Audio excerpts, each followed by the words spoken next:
ঠান্ডা কেউ একটা কম্বল দেয় না।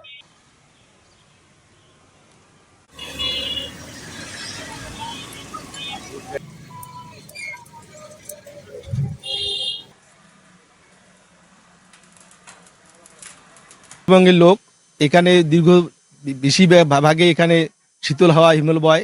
আমাদের এখানে ভারত পার্শ্ববর্তী হিমালয়ের কাছাকাছি আমরা বসবাস করি। আমাদের এখানে কোনো আর্থিক সহযোগিতা আসে না, শীতে অনেক কষ্ট করতেছে এখানকার মানুষজন। আমাদের প্রশাসন এখানে দেখতেছে না এবং কোন নেত্রীও দেখতেছে না এখানে। আমরা চাই যে এখানকার দুর্ভিক্ষ লোকের পাশে এসে দাঁড়াক। আমাদের লালমের অসহায় অবস্থায় আছে, এখানে কর্ম খুব কম, এখনো গরম পোশাক কেউ পায় নাই, অনেকে আগুন তাপাইতেছে, ছোট বাচ্চাদেরকে নিয়ে অনেক কষ্টে আছে।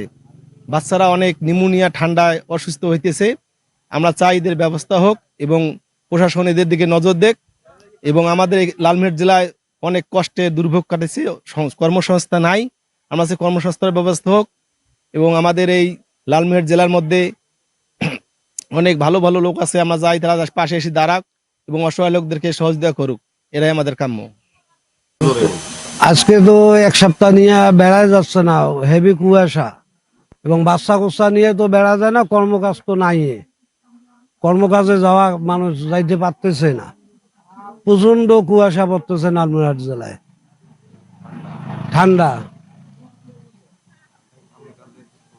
কাম কাজে তো এই ঠান্ডার মধ্যে মানুষও কর্ম ধরে না, কর্ম করাও যায় না, প্রচন্ড ঠান্ডা পড়তেছে। ঘন কুয়াশা, লালমনিরহাট শহর প্রায় ভরে গেছে কুয়াশায়। আমরা হিমেল বাতাসের কারণে, কুয়াশার কারণে বাইর হতে পারতেছি না বাসা থেকে। ছোট বাচ্চাদের বেশি সমস্যা, বয়স্ক লোকদের বেশি সমস্যা। আমরা এই কুয়াশার কারণে বাড়ির থেকে বাইর হতে পারতেছি না। কাজে কামের সমস্যা, কাজে যাইতে পারতেছে না লোকজন কুয়াশার কারণে। সরকারি বেসরকারি কম্বল নাই, বয়স্ক লোকদের অসুবিধা হয়ে গেছে। প্রশাসন যেন দ্রুত বয়স্ক লোকদের একটু ব্যবস্থা নেয়, যেন তারা শীতে মোটা পোশাক পরতে পারে, এটাই প্রত্যাশা করতেছি। আমাদের বিএমপি কলোনির এদিকে খুব ঝড়, মানে ঝড়ির মতন কুয়াশা পড়তেছে, আর ঠান্ডায় কাঁপনি, কতগুলো গাছ দিছি দেখেন না, তাও ঠান্ডা ছাড়ে না। এলো আমার কথা। হ্যাঁ, ঠিক আছে। সবাই হলো কাজের লোক, কাজের জন্য তো সবাই বসে আছে, আসলে ঠান্ডার জন্য কেউ কাজে যাইতে চায় না। আর এখানে তো একদিন কাজ না করলে চলে না, এখন ঠান্ডা প্রচুর, যার জন্য কেউই কাজ করতে যায় না, আর কাজ না করলেও চলে না। এক সপ্তাহ যাবত সারাদিন কোনো বেলা দেখা যায় না, সারাদিনে এরকম কুয়াশায় অন্ধকার। আর এখানে বয়স্ক মানুষের যত যন্ত্রণা, বয়স্ক মানুষের তো যাইতেই পারে না, ছেলেরাও যায় না কাজে, এরকম শীত। এখন শীতের জন্য কাজ কাম আমাদের সব বন্ধ হয়ে গেছে, আমরাও যাইতে চাই না। আর এখানে তো সবাই গরিব মানুষ, কাজের জন্য তো সবাই বসে আছে, কিন্তু আসলে ওই ঠান্ডাই হলো সবচেয়ে বড় সর্বনাশের মূল। তো আপনারা যদি একটু সহযোগিতা করতেন, তাহলে আমাদের বয়স্ক মানুষ যারা আছে তাদেরও একটু সুবিধা হইতো, তারাও চলাফেরা করতে পারতো।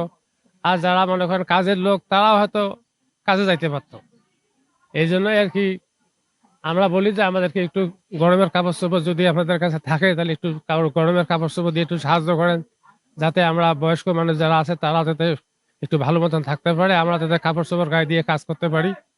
এই হলো আমাদের কথা। শীতের কাজ করা তো কষ্টকর। শীতের মধ্যে কাজ করলে সর্দি, মাথা ব্যথা এবং হাত পা গোটো হয়ে আসে, আর কাজ করা অনেক সমস্যা। কয়দিন থেকে এই সমস্যা? এই সমস্যা তো প্রায় 10 দিন হচ্ছে। রোদ দেখা যায় না? রোদ দেখা যায় না, আবহাওয়া সবসময় খোলা হয়ে আছে।